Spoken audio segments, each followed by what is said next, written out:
es una combinación verdaderamente de esos monstruos así que les ocurrían a los griegos, ¿no? Los intereses del sistema dominante acentúan el desarrollo de las empresas de la destrucción, es decir, los intereses de las industrias de armas e instrumentos militares destinadas a construir y a destruir. Siendo indeseable la solución a la crisis por la guerra mundial entre potencias nucleares, están ensayando la guerra contra las regiones pobres de los países pobres, mientras aplican la política de lo no negociable a los trabajadores empleados y desempleados, jóvenes y viejos de los propios países metropolitanos y por supuesto de los países emergentes o en desarrollo. Al efecto usan las formaciones sociales que al mundo legaron las socialdemocracias, los gobiernos desarrollistas y populistas, los nacionalismos revolucionarios y los socialismos de Estado burocráticos y autoritarios. Y no solo atacan a las poblaciones más pobres de los países pobres, rebélense o no se rebelen, sino a países que desde Cuba han generado nuevos intentos de enfrentar al sistema y que solo sobreviven si ponen límites a las herencias autoritarias y paternalistas o providencialistas y organizan redes enormes de defensa para la comunicación, la información, la educación, la producción, el autogobierno a todos los niveles.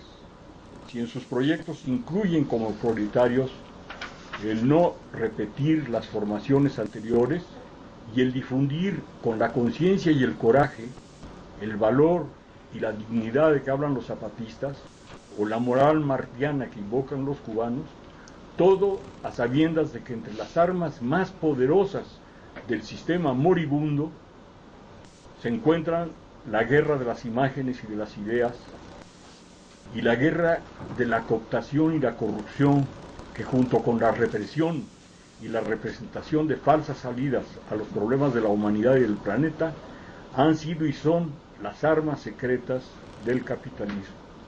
En esta parte del análisis, nada mejor que reproducir un texto del sociólogo y sacerdote François Huttard, quien escribe: humanizar el capitalismo es una ilusión, como lo evidencia la multiplicidad de las crisis que vivimos hoy.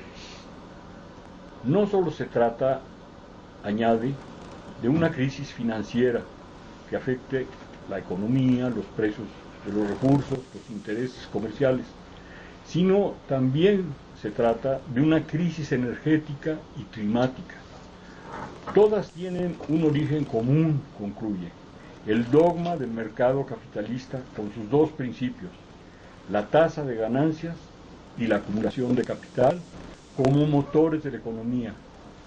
Y la ignorancia, sigo citando a Huttard, y la ignorancia de las externalidades, así las llaman los economistas, es decir, de lo que no entra en el cálculo económico. Los daños económicos y sociales que son pagados por la sociedad o por los individuos no lo son por el capital. Ahí termina la cita. Bueno, ya lo dijimos, en las ideas hegemónicas el sistema de dominación y acumulación mundial se considera como una constante. Ya voy a terminar porque están muy fatigados y resulta difícil salirse de aquí porque la puerta está a la entrada, entonces los ven a uno. De allí surge el gran engaño y autoengaño en medio del gran conocimiento.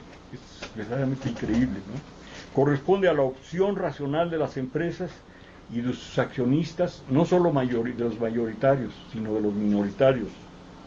Entre ellos destaca el creer que se puede seguir jugando con las amenazas de la guerra nuclear sin que se produzca esa guerra que ellos mismos conocen con las siglas en inglés de MAD, siglas que corresponden a Mutual Assured Destruction y que al convertirse en sigla pues, hablan de la locura, ¿verdad? La locura de una guerra de destrucción mutua asegurada. Con el ocultamiento de ese conocimiento, que ha sido imposible disconfirmar por más esfuerzos que se han tratado de hacer una guerra que no sea de destrucción ultra asegurada, no se ha podido. Frente a ese, hay otros engaños y autoengaños sobre los peligros del hoyo de ozono y los del cambio climático, entre otros. Me detengo unos minutos más en este último para terminar con un diálogo que parece catastrofista y no lo es, como concluiré más tarde. Muy rápidamente. En los últimos meses del 2009 y primeros del 2010, es decir, en torno a la reunión de jefes de Estado sobre el cambio climático que tuvo lugar en Copenhague, se desató una feroz campaña contra los científicos de las antes llamadas ciencias duras.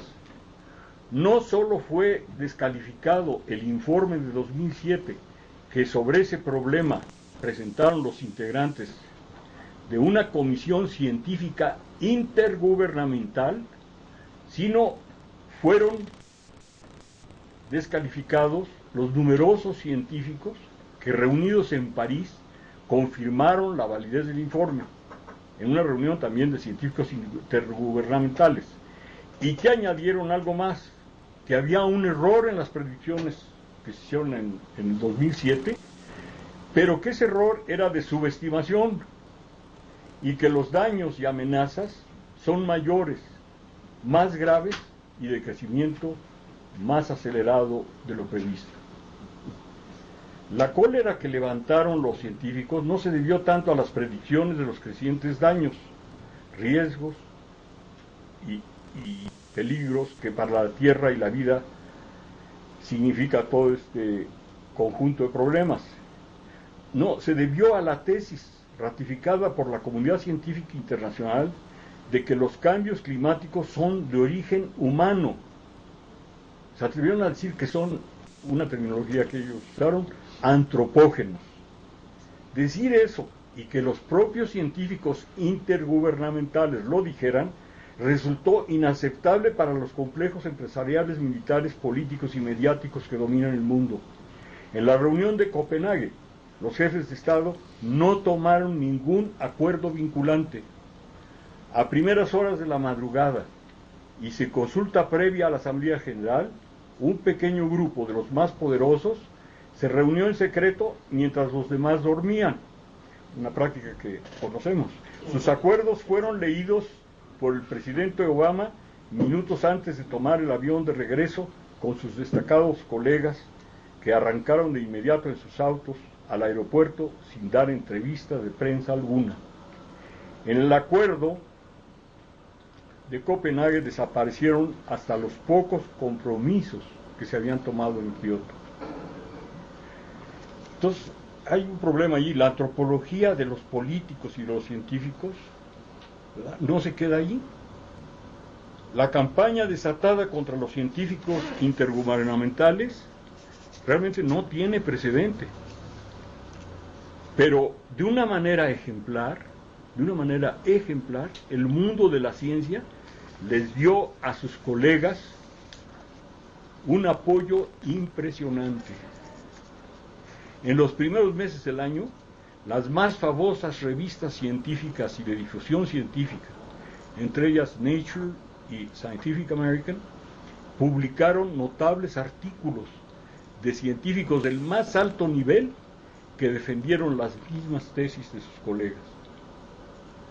Los medios y los publicistas llegaron a maltratar a todos los científicos de las ciencias, con descalificaciones que ya estamos acostumbrados a recibir los de las ciencias blandas, es decir, implícitamente las humanas y sociales, con unos artificios atrevidísimos.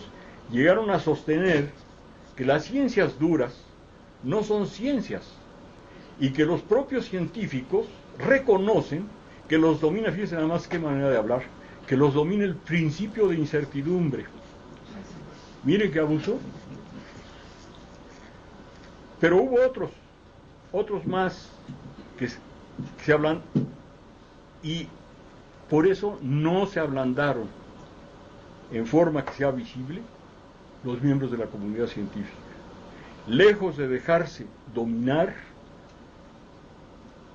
numerosas colectividades